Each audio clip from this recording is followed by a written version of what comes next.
Donar mi riñón salvó a mi sobrino, pero él y mi familia me dejaron morir. Esta vez decidí vengarme.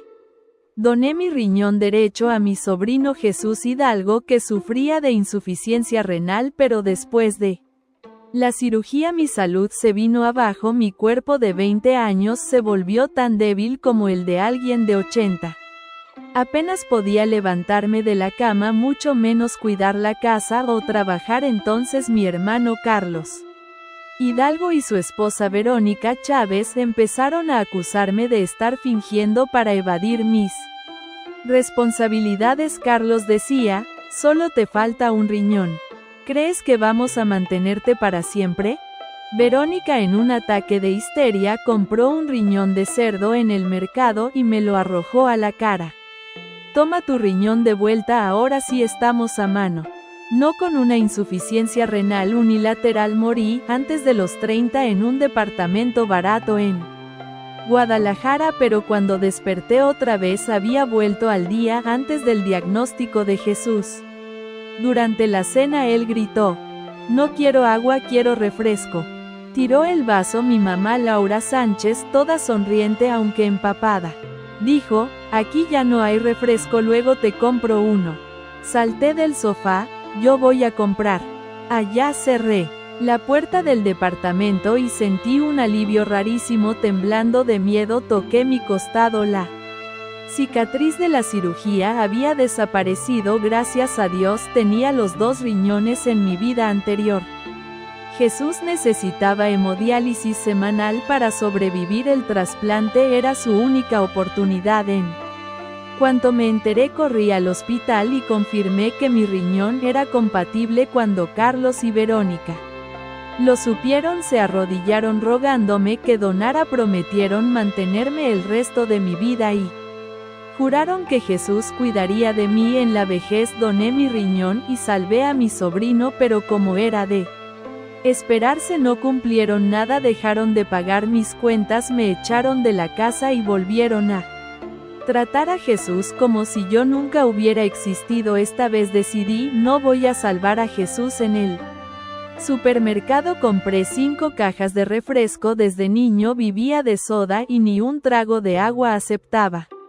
Ya habían pasado más de 10 navidades, así no tardó en aparecer la enfermedad. Llegué a casa, Jesús se atiborró de soda, feliz de la vida. En la cena solté casual: estoy pensando en hacerme un chequeo completo. Verónica entró en modo burla: ¿y con qué vas a pagar eso? Seguro estás nadando en dinero. Fingí que no escuché. La salud es más importante que los estudios. Creo que todos deberíamos hacernos unos exámenes. Yo me siento genial, dije con mi plan ya en marcha. Jesús puede enfermarse en cualquier momento y si me quedo aquí va a pasar por lo mismo que yo pasé. Necesito desaparecer para siempre, que nunca me encuentren. Falsifiqué un informe médico diciendo que tengo insuficiencia renal terminal y lo mandé al grupo familiar.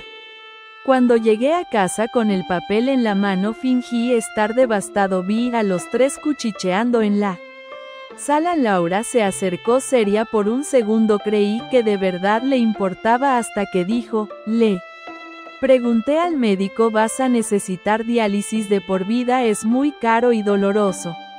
¿Por qué no lo dejas? Jesús todavía es joven, va a necesitar dinero para la universidad y su boda. No podemos con todo.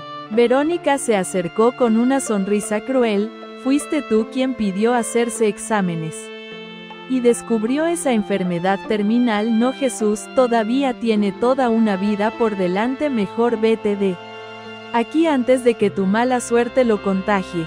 Escuché eso y empecé a llorar rogando. El doctor dijo que solo un trasplante puede curar. Un familiar es el mejor donante. Podrían hacerse las pruebas.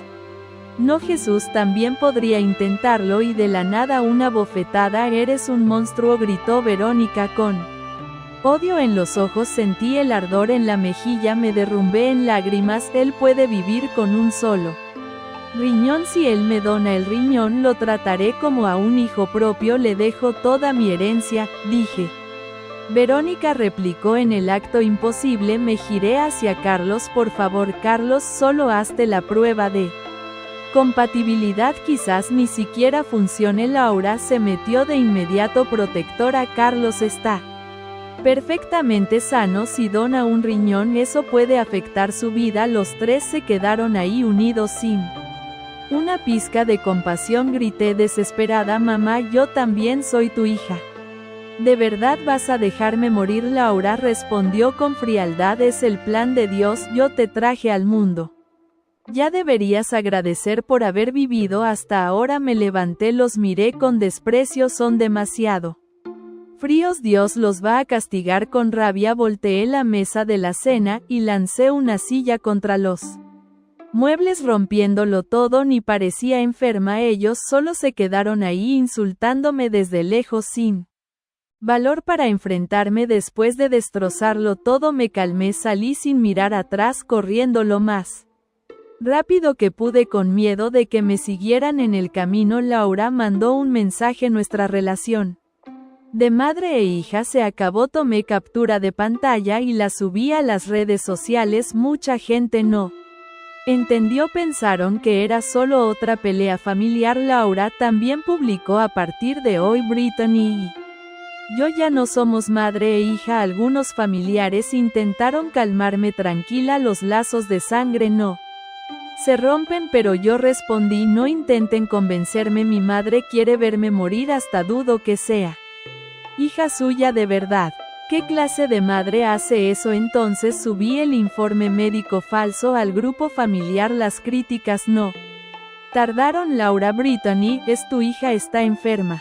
¿Y la vas a abandonar? Qué frialdad cambiar a la hija por dinero. Si mi hija estuviera enferma yo daría todo por ella. Laura respondió furiosa: ella no quiere dinero, quiere un riñón, quiere que Jason le done el riñón. Esa niña es cruel. Empezó a echarme toda la culpa. Si no tuviera los recuerdos de mi vida pasada tal vez me sentiría culpable, pero ahora solo pensaba en mí. Mis familiares se quedaron callados. Antes decían ser mis amigos, ahora nadie decía nada. Brittany, puedes vivir con hemodiálisis.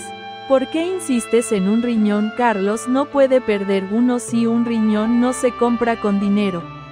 Estás exagerando, respondí con una risa fría. Entonces dámelo tú, María. Al fin y al cabo uno puede vivir con un solo riñón. No. Silencio total. Nadie se atrevió a decir una palabra más. Al final un riñón no es como una uña que vuelve a crecer. Carlos fingió defenderme: no puedo darte mi riñón, pero si necesitas ayuda con otra cosa estoy aquí. No creí ni una palabra. Miré a todos y dije: somos familia. No, pero nadie quiere salvarme. ¿Qué clase de familia es esta? Nadie respondió. Ya no esperaba nada de ellos. En el fondo sentí alivio. Sabía que pronto aparecería la enfermedad de Jesús, y sin nadie dispuesto a donar, Carlos iba a entrar en desesperación. Alquilé un departamento en la periferia de la Ciudad de México y conseguí un nuevo trabajo. La ciudad es enorme, jamás me encontrarían, pero antes regresé a casa una vez más. Desde que me gradué, Laura controlaba mi salario. Cada vez que quería irme me lo impedía. Entregué todo mi dinero a Carlos y Verónica. Ahora lo quería de vuelta. La casa que había destrozado ya estaba reformada cuando aparecí. Los tres pusieron cara de pocos amigos. Lancé unos documentos sobre la mesa. Ya no quiero el riñón, pero quiero de vuelta cada centavo que gastaron en criarme. Era un extracto bancario probando todo lo que Laura me quitó. Se quedaron en shock. No tenemos ese dinero, gritó Verónica, pues lo gastaron.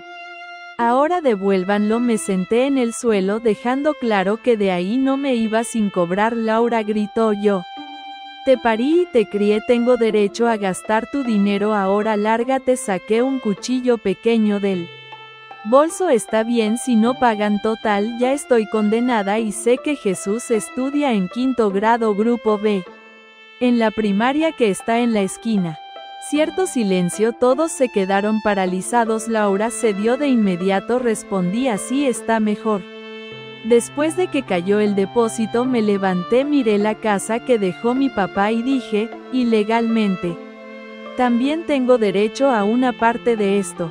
Carlos explotó. Lárgate de aquí. No respondí, solo dejé una sonrisa helada y me fui. Esa noche no pudieron dormir, tenían miedo de que regresara. Decidieron vender el departamento y mudarse de barrio, incluso pensaron en cambiar a Jesús de escuela después de todo. Ahora yo era una paciente terminal peligrosa. El día de la mudanza Jesús hizo un berrinche, diciendo que no quería cambiarse de escuela. Carlos, estresado, le dio una bofetada y de pronto Jesús se desmayó. Laura lo sostuvo gritando por ayuda. Deja de fingir, ya te he pegado antes, gritó Carlos.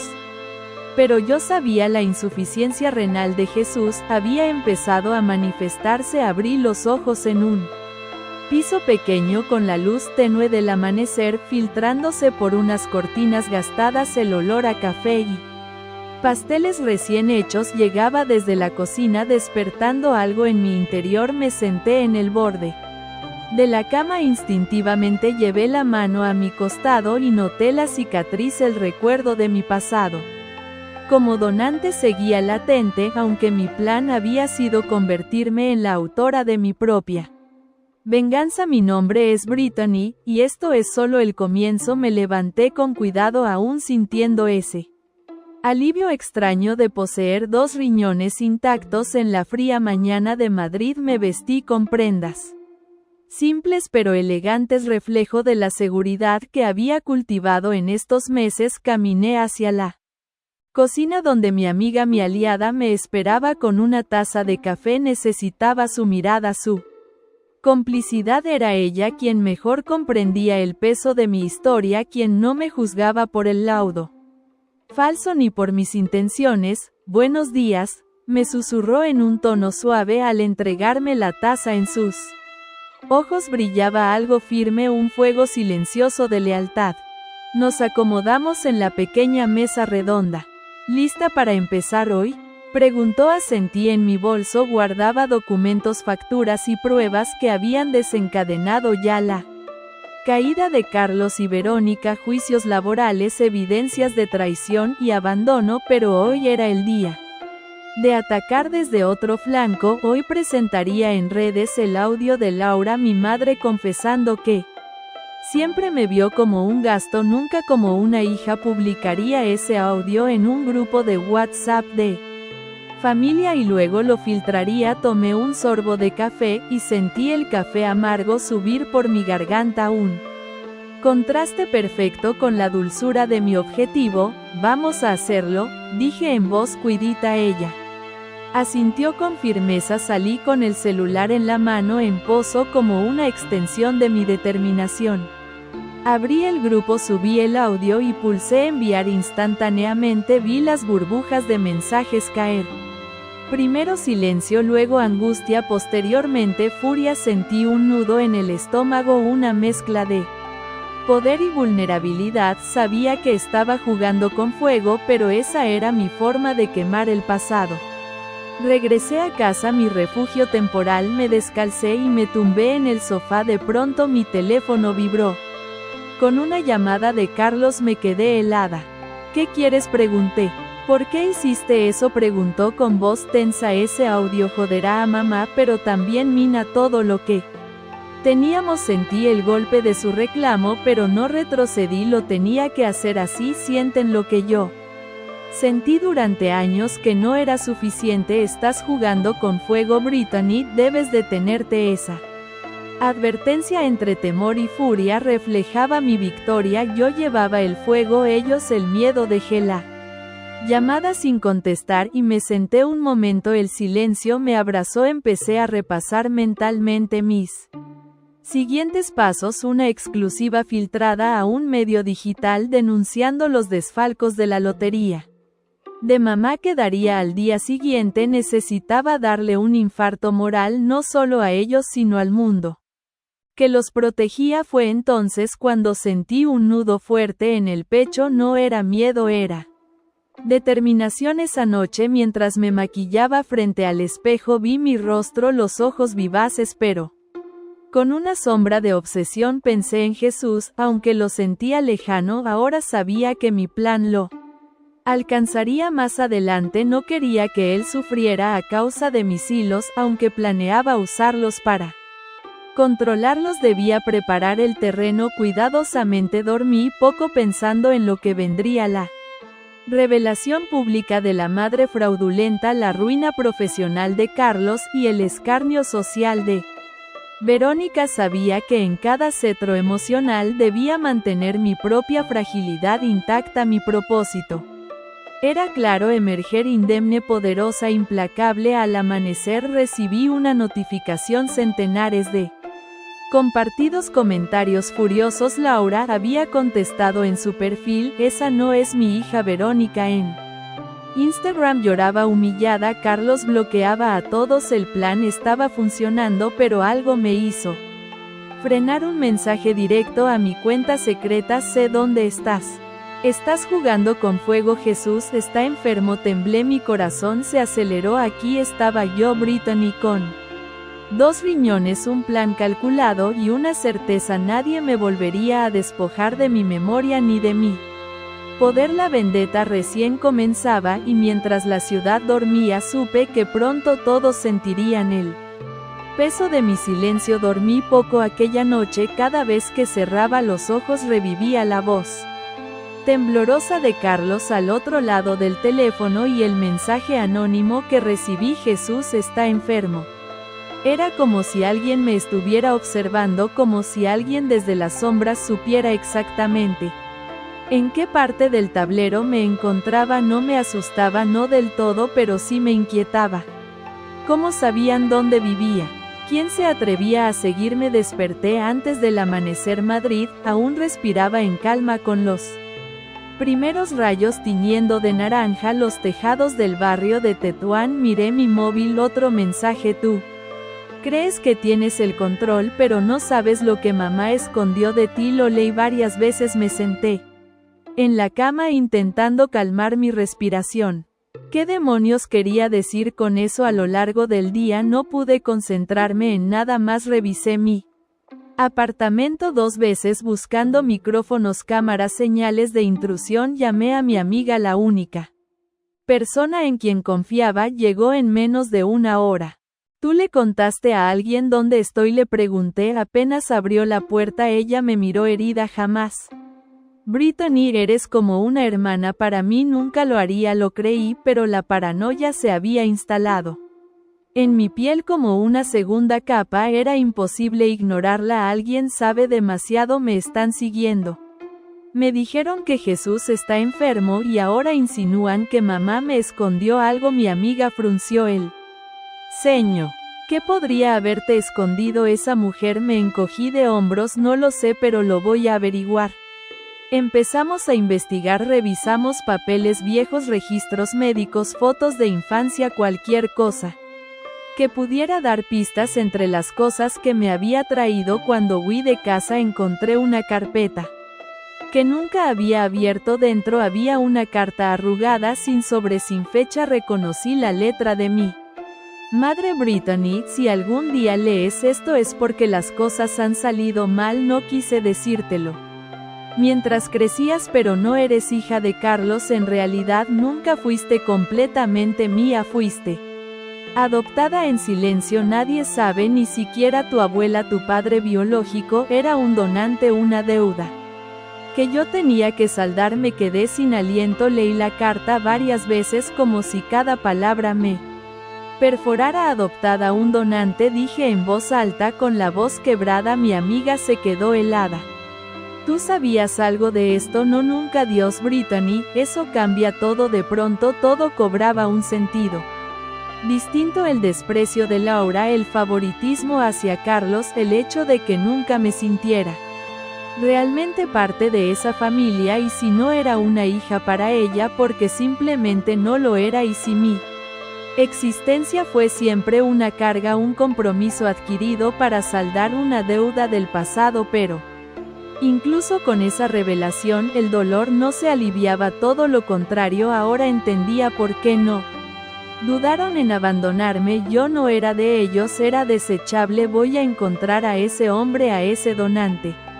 Quiero saber quién me trajo al mundo, pero justo cuando dije eso llegó otro mensaje a mi móvil desde un número diferente. Tu verdadero padre está más cerca de lo que piensas y no es quien crees en ti. Un escalofrío recorriéndome la espalda, mi amiga se acercó, tomó el móvil de mis manos y lo leyó. También Brittany. Tú crees que podría ser alguien de tu entorno y entonces sin querer pensé en la posibilidad más oscura. ¿Y si es Carlos? Mi amiga me miró horrorizada. No puede ser, sí puede, y si es así todo esto es peor de lo que imaginé. Me levanté de golpe, no me basta con venganza, tengo que descubrir la verdad completa. Ahora no se trata solo de lo que me hicieron, se trata de quién soy realmente y de quién me mintió. Toda la vida afuera Madrid seguía su curso, pero en mi pecho se estaba gestando una tormenta y esta vez nadie iba a salir ileso. Volví a mirar esa carta una y otra vez, la letra temblorosa de Laura, sus frases crípticas y ese final, una deuda que yo tenía que saldar. Esa frase me martillaba la cabeza. Sin descanso me senté frente al ordenador, abrí una carpeta nueva con el nombre Origen y empecé a buscar registro civil, actas notariales, hospitales, cualquier rincón digital que pudiera albergar un resquicio de mi nacimiento. Pasé horas escarbando entre fechas, nombres, direcciones. Finalmente encontré un acta antigua, una que no correspondía a mi certificado oficial. Decía que nací en Sevilla, no en Madrid como me habían dicho siempre. El nombre de la madre biológica estaba tachado, pero el del padre apenas legible. Me hizo congelarme. Luis Hidalgo. Luis, el nombre de mi abuelo paterno. Carlos Hidalgo no era solo mi hermano adoptivo, era mi medio hermano, o peor, mi padre. Me quedé helada esa noche, no dormí, mi mente era un hervidero de hipótesis, de recuerdos, de momentos turbios de mi infancia que ahora parecían adquirir un tono más oscuro. Carlos siempre fue frío conmigo, pero también extraño, protector en los momentos menos oportunos, evasivo cuando le hacía preguntas sobre mi infancia. Me encontré pensando en una vez cuando tenía 14 años que me preguntó si tenía novio. Fue una conversación incómoda, él me miraba con una intensidad rara. En ese momento pensé que era celos. Ahora temía que fuera algo más, no podía quedarme quieta. Al día siguiente tomé un tren hacia Sevilla. Necesitaba ver esa ciudad con mis propios ojos, ver el hospital donde nací, caminar por las calles que quizás mi madre biológica caminó. Al llegar el aire era distinto, la ciudad era más cálida, más vieja pero acogedora. Me sentí extraña, como si mis pies conocieran ese suelo. Conseguí entrar a los archivos del Hospital Virgen del Rocío usando documentos falsos que mi amiga me había ayudado a conseguir. Allí encontré una carpeta antigua con el número de mi acta de nacimiento. Abrí con manos temblorosas la foto de un bebé, yo una madre que no era Laura, nombre Isabel Moreno, edad al momento del parto 17 años, mi madre era una adolescente y el padre otra vez Luis Hidalgo, 38 años. Un escalofrío me recorrió. Luis, el padre de Carlos, mi supuesto abuelo. Salí del hospital sintiéndome sucia, me temblaban las piernas.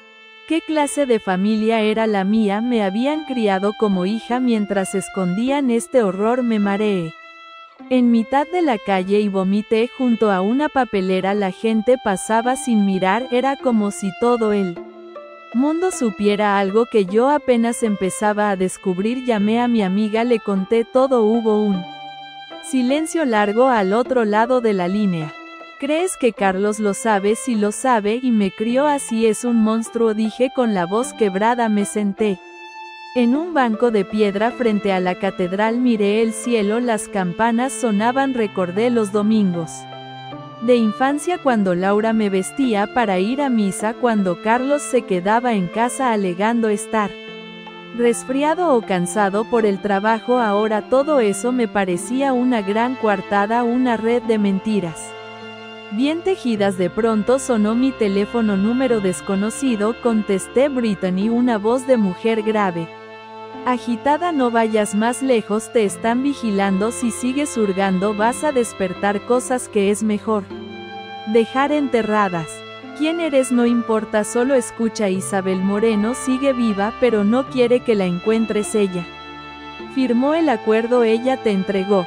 ¿Dónde está? En Valencia, pero cuidado, Carlos no sabe que ella sigue viva. Si lo descubre puede ser peligroso para ella y para ti. Colgó. Me quedé mirando el teléfono como si quemara en mis manos. Ahora todo cambiaba. No solo yo era hija de un crimen silencioso, también existía alguien más, una mujer viva, una madre que me abandonó. Y si Carlos no sabía que Isabel vivía, entonces el juego de poder entre nosotros no había hecho más que empezar. Volví a Madrid como si hubiera regresado del fondo de un pozo. La ciudad me pareció más gris, más ruidosa, más ajena. El rostro de Isabel Moreno no salía de mi cabeza. No sabía cómo era, pero imaginaba sus ojos, sus manos, su voz. Me preguntaba si se parecía a mí, si alguna vez pensaba en mí, si se arrepentía. La noche en mi piso fue larga. Estuve horas sentada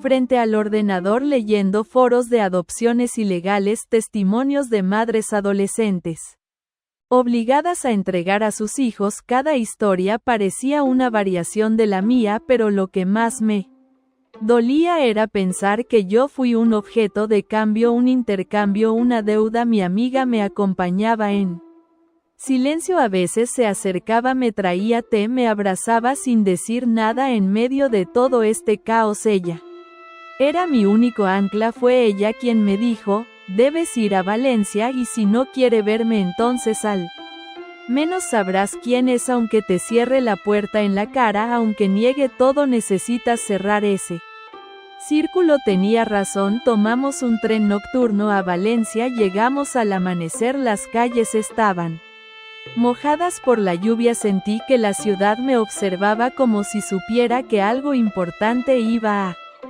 suceder. La dirección que me habían dado era de un barrio sencillo, un edificio antiguo con la pintura desgastada. Subimos al cuarto piso. Golpeé la puerta una vez, dos veces. Nadie respondía. Cuando me giraba para irme, la puerta se abrió lentamente. Una mujer de unos 50 y tantos años, cabello oscuro recogido, ojos cansados, me miró sin sorpresa, como si me hubiera estado esperando toda su vida.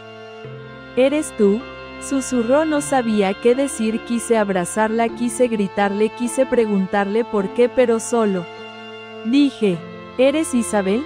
Ella asintió. Nos quedamos en silencio. Luego me hizo pasar. Su piso era pequeño, ordenado, con muebles viejos pero limpios. Me ofreció café, lo acepté. Nos sentamos frente a frente. ¿Te pareces a mí cuando era joven?, dijo con la voz quebrada. Yo no sabía si llorar o reír. ¿Por qué me diste?, pregunté finalmente. Porque no tuve opción. Yo trabajaba como limpiadora en casa de Luis Hidalgo. Tu abuelo tenía 17 años. Él hizo una pausa larga, se llevó la mano al cuello. Él no me preguntó si quería.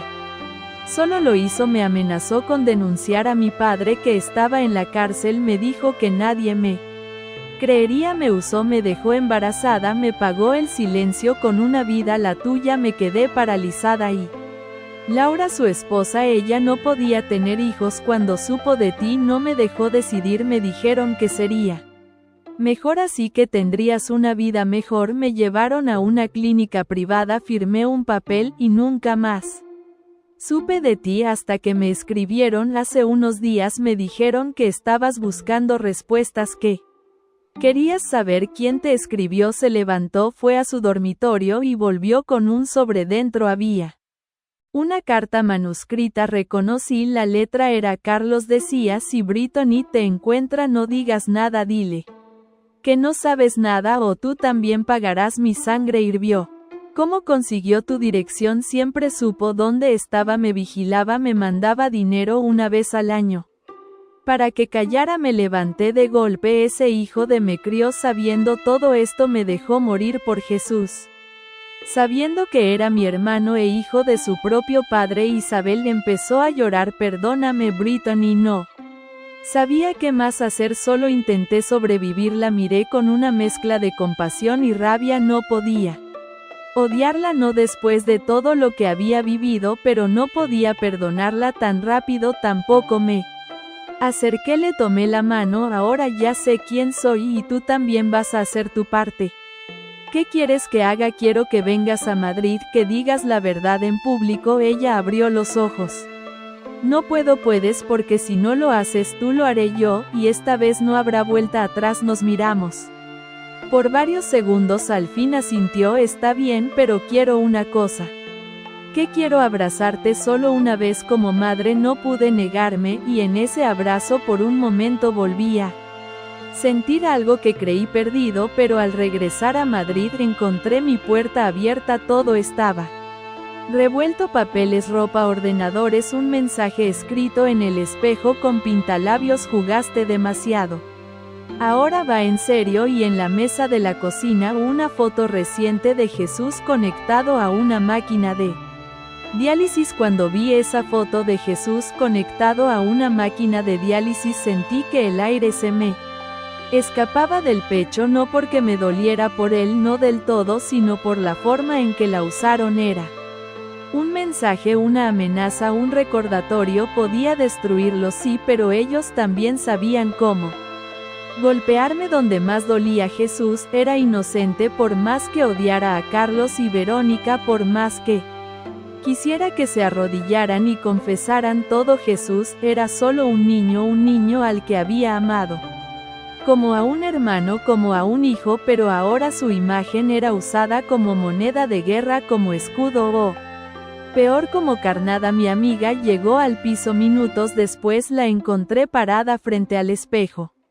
leyendo el mensaje. ¿Quién crees que fue?, me preguntó con los ojos abiertos, intentando disimular el miedo. Carlos. Respondí sin pensar. O Verónica, o los dos quieren que me detenga. Usan a Jesús para hacerme retroceder. ¿Y qué vas a hacer? Me acerqué a la ventana. El sol comenzaba a caer detrás de los edificios. Las sombras crecían. Me sentía cada vez más cómoda en ellas. Voy a dar el siguiente paso. Esa noche publiqué una carta abierta en mis redes. No mencioné nombres, pero conté mi historia con brutal honestidad: el abuso, la mentira, la adopción forzada, el abandono, la donación del riñón, el rechazo. Escribí todo desde el corazón, sin filtros, sin necesidad de inventar nada. La verdad por sí sola era más fuerte que cualquier ficción. En menos de una hora la publicación se volvió viral. Miles de compartidos, comentarios de apoyo, gente contando historias similares, víctimas, supervivientes, mujeres rotas, reconstruyéndose a sí mismas. Era como si hubiese abierto una puerta que muchas estaban esperando abrir. Pero lo más impactante fue el mensaje privado que recibí esa misma madrugada: soy periodista en RTVE, me gustaría entrevistarte, tu historia merece ser contada. Me quedé mirando la pantalla durante varios segundos. El poder que había sentido escribiendo esa publicación ahora tomaba forma real. Visibilidad, voz, justicia. Llamé al periodista a la mañana siguiente. Concertamos una cita en una cafetería discreta en Lavapiés. Me presenté con gafas oscuras, gorra, abrigo largo. Aún temía que Carlos o Verónica intentaran algo. Estaban desesperados. Lo que cuentas en tu publicación es fuerte, me dijo el periodista, un hombre joven de rostro honesto, pero si lo dices en cámara debes estar preparada. Ellos también hablarán, se defenderán. Estoy más que preparada, le respondí. La entrevista se grabó 2 días después en un estudio pequeño. Durante casi una hora conté todo, sin lágrimas, sin gritos, solo verdad. Cuando terminé el periodista se quedó en silencio. Luego me dijo: esto va a cambiar muchas vidas, Brittany, incluida la tuya. Y tenía razón. La entrevista salió al aire una semana Después fue tendencia en todas las plataformas, mi rostro estaba en todos lados y con eso vino la reacción. Carlos publicó un video desde su cuenta intentando desacreditarme, dijo que estaba mentalmente inestable, que inventaba cosas, que era una manipuladora profesional. Verónica lloró en otro video diciendo que Jesús estaba en peligro porque yo quería vengarme a través de un niño, pero esta vez nadie les creyó. La gente ya sabía quién era yo y sabían quiénes eran ellos. Recibí mensajes de otras víctimas de Luis Hidalgo, mujeres mayores que habían trabajado para él, una incluso me mandó una carta escrita a mano. Él me obligó a callar, pero ahora que tú hablaste yo también puedo. La historia creció tanto que un fiscal abrió una investigación preliminar contra la familia Hidalgo. Se solicitó la exhumación del cuerpo de Luis para pruebas de ADN, y ahí el giro final del capítulo se reveló. El ADN confirmó lo que ya sabía: Luis Hidalgo era mi padre biológico, pero lo que nadie esperaba era lo otro. Carlos Hidalgo también era hijo de Isabel Moreno, éramos hermanos completos y Carlos lo había sabido todo desde el principio. La noticia cayó como un rayo sobre los medios. Carlos Hidalgo y yo no solo compartíamos apellido, sino sangre completa. Isabel Moreno había sido madre de ambos, dos hijos del mismo vientre, dos vidas opuestas, dos destinos que habían colisionado de la forma más cruel. El escándalo se esparció por toda España: programas matinales, tertulias de la tarde, artículos de opinión. Todo el país parecía hablar de la historia de Brittany Sánchez Hidalgo, esa mujer que había sido adoptada a la fuerza, usada, traicionada, y ahora finalmente reivindicada. Pero para mí no era una historia, era mi vida, y aunque la justicia mediática era satisfactoria, no bastaba.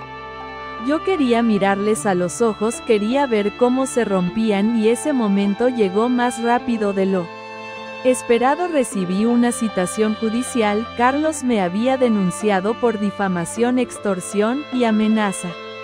Me acusaba de haber manipulado la opinión pública, de haber destruido su vida profesional y familiar.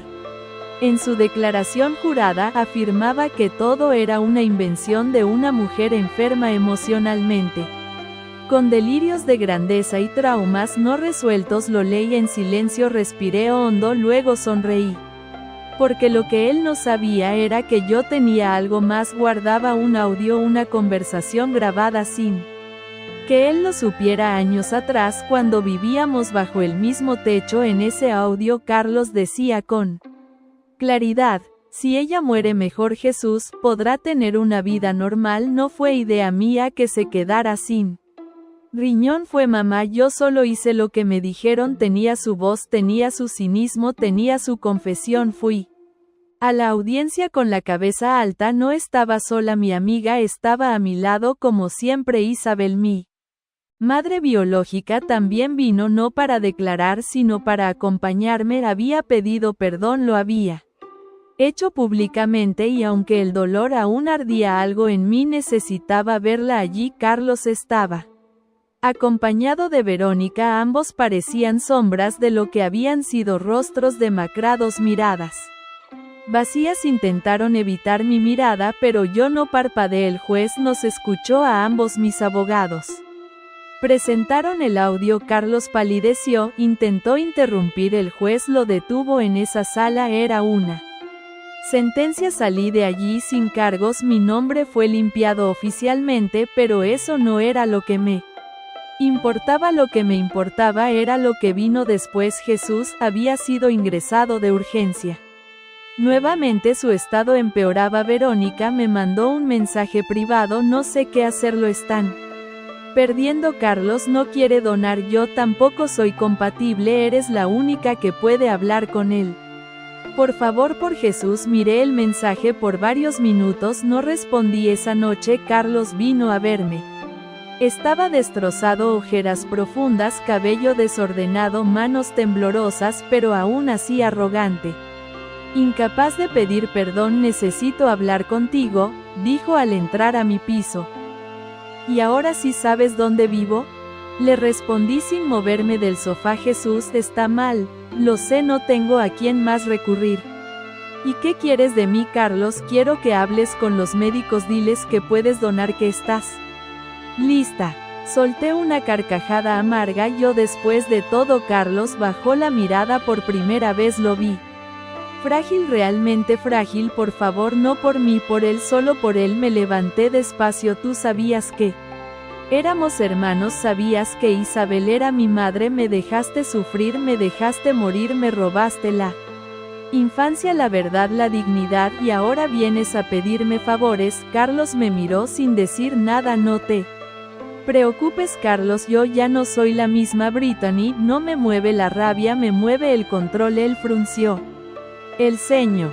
¿Qué quieres decir? Quiero que firmes esto. Le entregué un documento, era una cesión de herencia, la casa de nuestros padres, el coche, las cuentas conjuntas, todo para mí. Carlos lo leyó en silencio.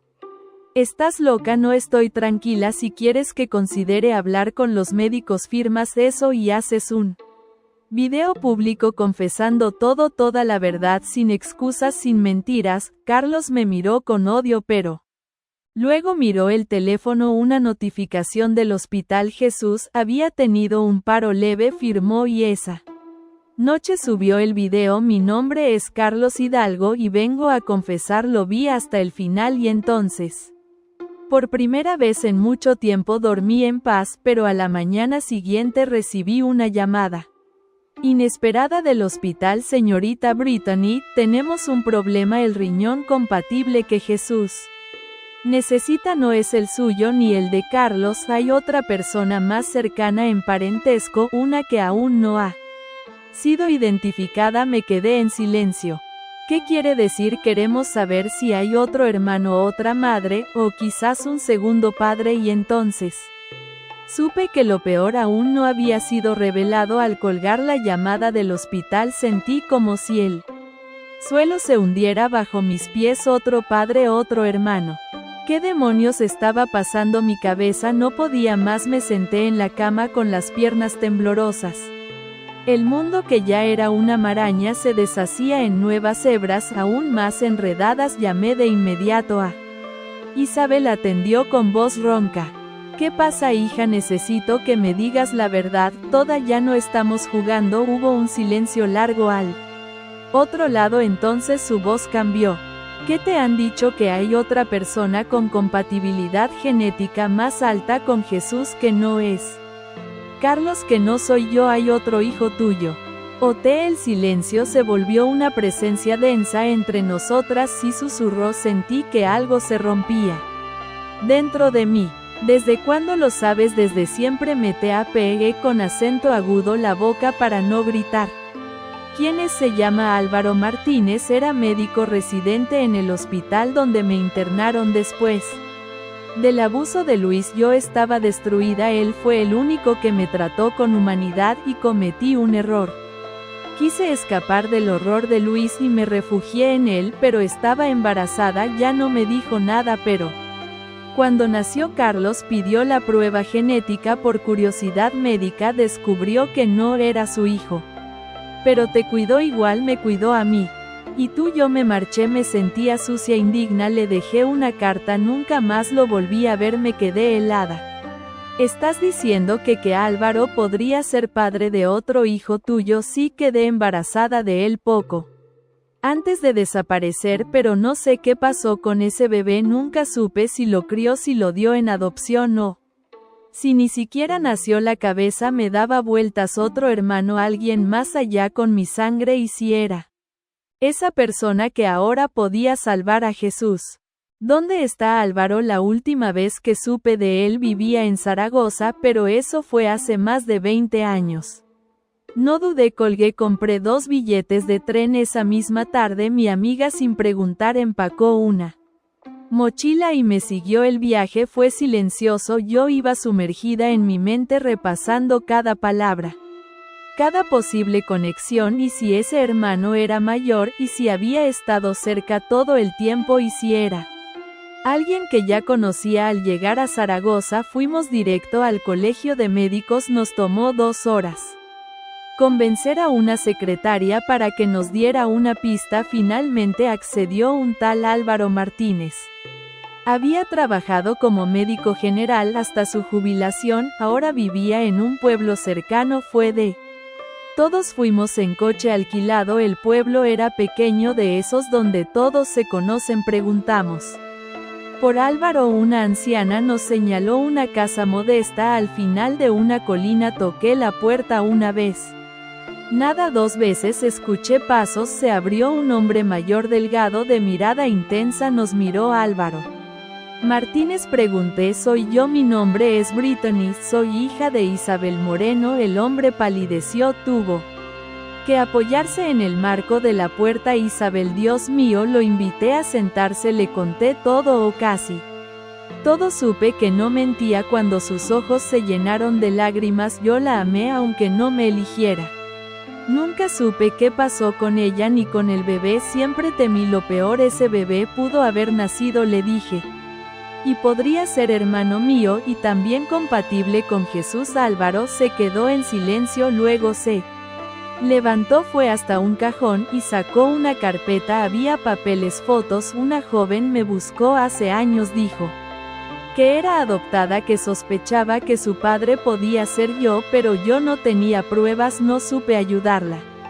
Me mostró una foto, casi solté el móvil. La mujer en la imagen era mi amiga, esa misma que estaba ahora en el coche, la que me había acompañado todo el tiempo, la que había sido mi ancla, mi sostén, mi testigo silenciosa de cada paso. Ella era mi hermana. Me levanté sin decir nada, corrí hacia el coche.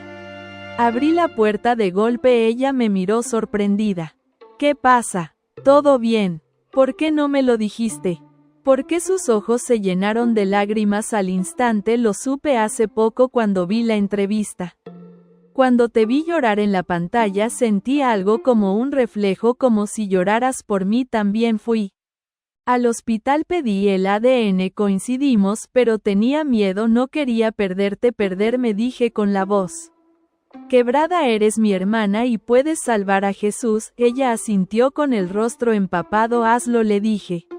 Hazlo y entonces sí podré empezar a creer en algo. Y ella, sin decir palabras, se subió al coche. Fuimos directo a Madrid y cuando llegamos al hospital la aceptaron como donante potencial. Jesús aún respiraba y por primera vez había esperanza. Estar de vuelta en Madrid con mi hermana al lado, esperando en una sala de hospital, era una paradoja emocional. Había pasado meses huyendo, luchando, vengándome, rompiendo cada lazo, y ahora por primera vez estaba quieta, observando, esperando, sintiendo una cosa que me había negado a reconocer durante mucho tiempo: esperanza. La prueba de compatibilidad de mi hermana fue positiva, lo supe por el médico que entró en la sala con una sonrisa contenida, como si supiera que lo que iba a decir podía salvar una vida o partir otra. Es completamente compatible. El proceso puede comenzar esta semana. Yo no podía hablar, solo asentí. Mi hermana en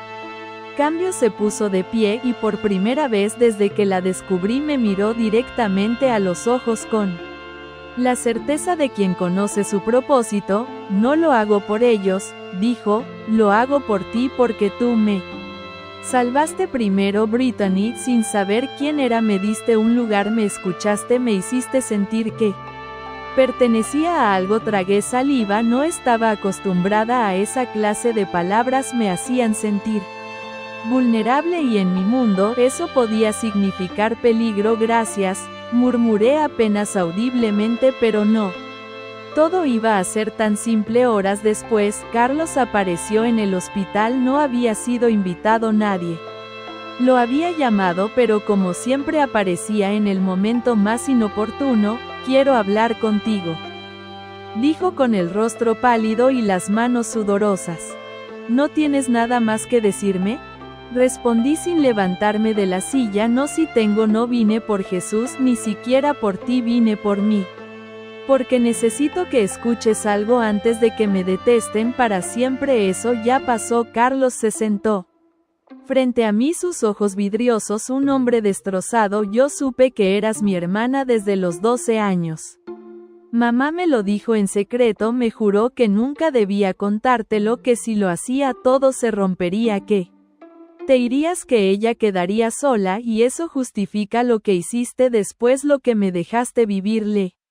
Escupí con rabia. No justifica nada, pero en mi cabeza pensaba que si te mantenías cerca, si hacía lo que mamá decía, estaba protegiéndote, protegiéndome. Me dejaste morir, Carlos, me viste consumirme, me abandonaste, lo sé, y cada día me odio más por eso, pero ahora hay algo más. Se inclinó hacia mí bajo la voz. Jesús no es mi hijo. Sentí un frío que me recorrió la columna. Que cuando tú te ofreciste como donante hicimos la prueba de compatibilidad y no coincidía con la mía, pero sí con la de Verónica. Me engañó, me dijo que era mío, que me necesitaba, que estaba sola. Yo lo crié como si fuera mío porque creí que así compensaba todo lo que hice mal. Me levanté despacio. Mis piernas temblaban entonces. Tú sabías que no podías salvarlo, lo supe desde el principio y me callé porque ya lo había perdido todo y él era lo único que me quedaba. No pude hablar, no tenía palabras para describir la mezcla de horror y compasión que me atravesaba. Solo atiné a salir de la sala, caminé hasta la capilla del hospital. No soy religiosa, nunca lo fui, pero ese día necesitaba un lugar donde gritar sin hacer ruido. Me arrodillé, cerré los ojos y recé por Jesús, por mi hermana, por mí, por todo lo que habíamos perdido, por todo lo que aún podía salvarse. El día de la operación llegó mi hermana, fue llevada a quirófano con una serenidad que me conmovió hasta el tuétano. Antes de entrar me abrazó. No tengas miedo, esto es lo correcto. La esperé fuera durante horas. Finalmente salió el médico. La operación fue un éxito. Jesús está estable, su cuerpo está respondiendo al nuevo riñón. Sentí que por fin podía respirar. En la sala Verónica lloraba. No me atrevía a acercarme, pero me miró con una mezcla de culpa, vergüenza y algo que parecía gratitud. Gracias, dijo apenas moviendo los labios, y por primera vez no sentí odio hacia ella, solo compasión, porque al final todos habíamos sido piezas rotas de un puzzle imposible. Pero mientras salía del hospital el móvil vibró. Un correo anónimo: asunto Luis Hidalgo no murió, solo adjunto una foto. Luis con una mujer desconocida y una niña de ojos idénticos a los míos.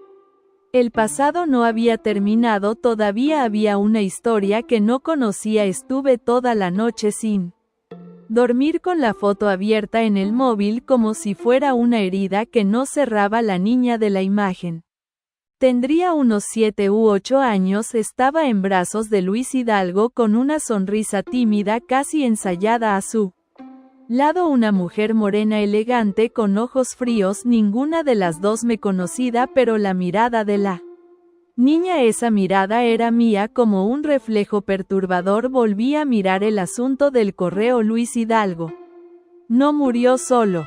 ¿Qué significaba eso? Que seguía con vida, que tenía una segunda familia. Una más. A la mañana siguiente volví a Valencia, esta vez sola. Necesitaba espacio, claridad. Isabel me esperaba en su pequeño piso, nerviosa. ¿Has dormido algo?, me preguntó mientras servía té. No, mira esto. Le mostré la foto, sus ojos se agrandaron, el té tembló en su mano. ¿La conoces?, le pregunté. Silencio, mamá, necesito que me digas la verdad, ya no queda nada por ocultar. Ella se sentó despacio, el rostro lívido. Se llama Renata, esa niña es tu hermana. El mundo se detuvo. Que Luis tenía una doble vida, su esposa lo sabía, lo permitía, incluso lo facilitaba. Era un juego de poder, de negocios. Yo no fui la única. Renata nació 3 años después de ti, de una mujer que también trabajaba para él. Nunca supe mucho de ellas, solo que vivían en Toledo bajo otro nombre. La esposa de Luis lo organizaba todo, les daba dinero a cambio de silencio.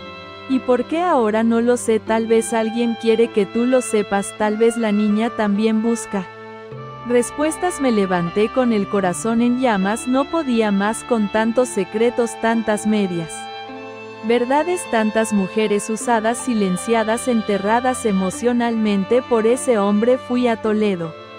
Esa misma tarde busqué registros, padrones antiguos, archivos de residencias privadas. Finalmente encontré un hombre. Renata Hidalgo García vivía en un barrio acomodado con su madre Carmen García, que figuraba como empresaria en una firma inmobiliaria. Fui al edificio, no me atreví a tocar, observé desde lejos y entonces la vi. Renata, ahora adulta, alta, delgada, elegante, un reflejo de lo que habría sido yo si mi vida hubiese sido otra. Esperé a que se fuera, la seguí discretamente hasta un café. Me armé de valor, entré y me senté en la mesa frente a ella sin pedir permiso. Hola, me llamo Brittany. Ella me miró con los ojos entrecerrados. Nos conocemos.